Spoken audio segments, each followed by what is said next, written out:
Successful लोगों और unsuccessful लोगों में सिर्फ एक ही डिफरेंस होता है। जो सक्सेसफुल लोग होते हैं ना, उनकी एक ज़िंदगी में ख़ास बात होती है कि अगर उनसे आप सब कुछ भी छीन लें, अगर वो बिल्कुल जीरो में भी आ जाएं, नेगेटिव में भी आ जाएं, तो भी उनको कॉन्फिडेंस होता है कि वो दोबारा नए सिरे से स्टार्ट कर सकते हैं। मैं आपको अपना एक छोटा सा ही हैपनिंग बताता हूँ। कोरोना का ईयर था 2020।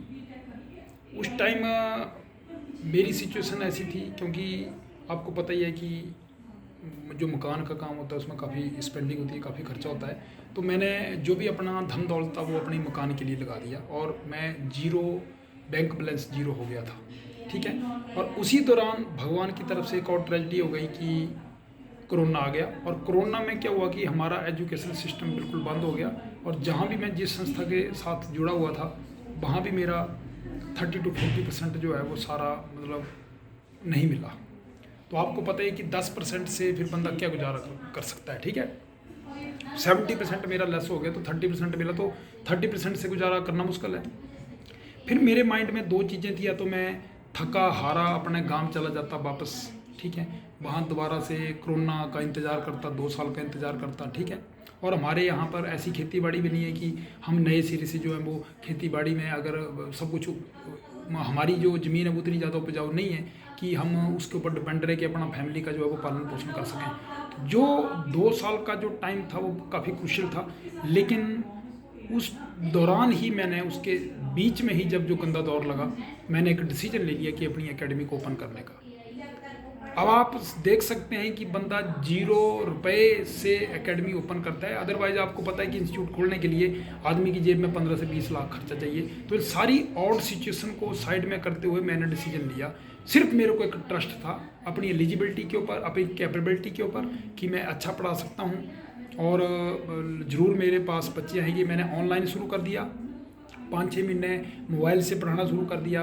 और जो मैं पढ़ाता था एक्स्ट्रा, वो मैंने जो 2-3 टीचर रखे उनको सैलरी देता था। और स्टार्टिंग में जो 5-6 मंथ की जो जर्नी थी मेरी एकेडमी की, उसमें 30 to 40 स्टूडेंट्स रहे।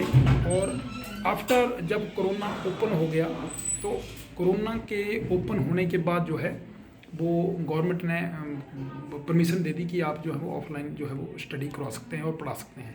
उसके बाद हम लगे रहे और आज 4 साल के बाद एक ऐसा दौर आ गया कि हमारे पास 200 बच्चा जो है वो क्रॉस कर गया है।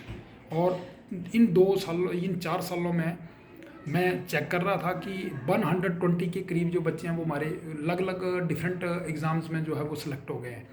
तो मैं एक चीज़ बता रहा हूँ कि सक्सेसफुल और अनसक्सेसफुल का ये डिफरेंस है। मैंने अपना एग्जांपल आपको खुद दिया, क्योंकि किसी दूसरे का एग्जांपल क्यों देना है। और इसमें ये भी नहीं है कि अपना मुँह मियां मिठू, self praise is no recommendations, ठीक है।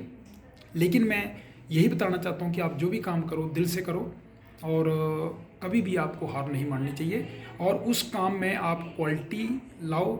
और जैसे हमारा कोचिंग का काम है, हम हर तरह की कोचिंग देते हैं। सरस्वती अकेडमी मिरपुर में एनडीए की कोचिंग देते हैं, जेई मेन की देते हैं, आजकल जैसे पुलिस का बैच चला हुआ है, एचपी सेट की कोचिंग देते हैं, आर्मी की देते हैं, एयरफोर्स की, नेवी की, हर तरह का, एमएनएस का, नीट का, ठीक है। तो जो भी बच्चा इंटरेस्टेड हो वो हमारे पास कोचिंग के लिए आ सकता है। तो मैं इसलिए आपको बता रहा हूँ कि सक्सेसफुल और अनसक्सेसफुल में क्या डिफरेंस है। क्योंकि जब आपके पास सब कुछ है, और मेरी थोड़ा सा एक हैबिट और भी है कि मैं किसी से मांगता नहीं हूँ। मैं किसी से मांगने में थोड़ा सा हेजिटेट करता हूँ। मैं मतलब भूखा रहना मंजूर करता हूँ, लेकिन मेरे को किसी से मांगने में थोड़ा सा ये होता है, संकोच होता है, ठीक है। तो मैंने जीरो से स्टार्ट किया, और आज भगवान की दया से 15 से 20 बंदाओं को रोज़गार भी दिया हुआ है, और उनका रोजी रोटी भी चल रही है, मेरी भी चली हुई है, ठीक है। लेकिन मैं बोलता हूँ कि क्वालिटी में कंप्रोमाइज़ नहीं करना चाहिए, और सक्सेसफुल तभी बना जाता है। Okay, all the best.